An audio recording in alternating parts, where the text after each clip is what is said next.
코로나19로 2달 이상 미뤄졌던 등교 수업이 다음 주부터 시작됩니다. 이에 따라 충북교육청이 학생 안전에 방점을 둔 세부 등교 대책을 마련했는데요.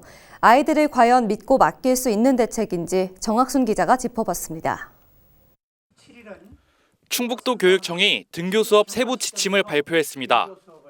핵심은 생활 속 거리 두기 실천을 통한 학생 안전입니다. 학생과 학부모 스스로 자가진단을 통해 이상이 있으면 등교를 제한하도록 하고 교내 수업도 학생 간 접촉을 최소화하는 방식입니다. 이를 위해 교육당국은 교실 안 학생 간 이격거리를 1에서 2m 이상 확보할 방침으로 이는 공간 재배치와 특별교실 활용 등을 통해 진행됩니다.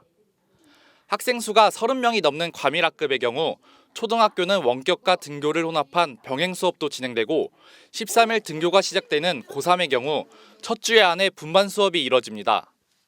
급식은 시차 배식 또는 칸막이 설치를 통해 학생 간 비말 접촉을 최소화할 예정으로 이를 통해 도내 유치원과 초중고교 82.6%는 등교 개학 후 정상 급식이 가능하고 준비가 안 된 나머지 학교는 당분간 간편식으로 대체됩니다.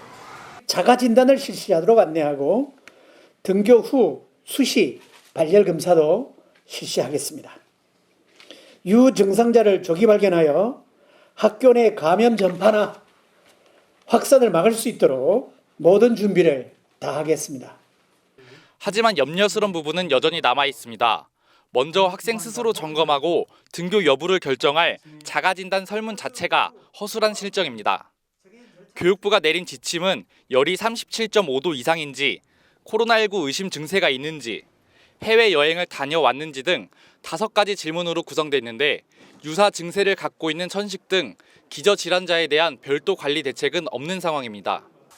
학생 스스로 등교 여부를 결정하기가 애매하다는 얘기입니다. 학생 간 밀접촉 우려가 큰 쉬는 시간에 대한 관리 대책도 명확한 지침이 없고 보건 교사 부족도 여전히 해결되지 않고 있습니다. 도내 초중고등학교 480개교 가운데 58개 학교는 아직까지 보건교사가 배치되고 있지 않은 상황.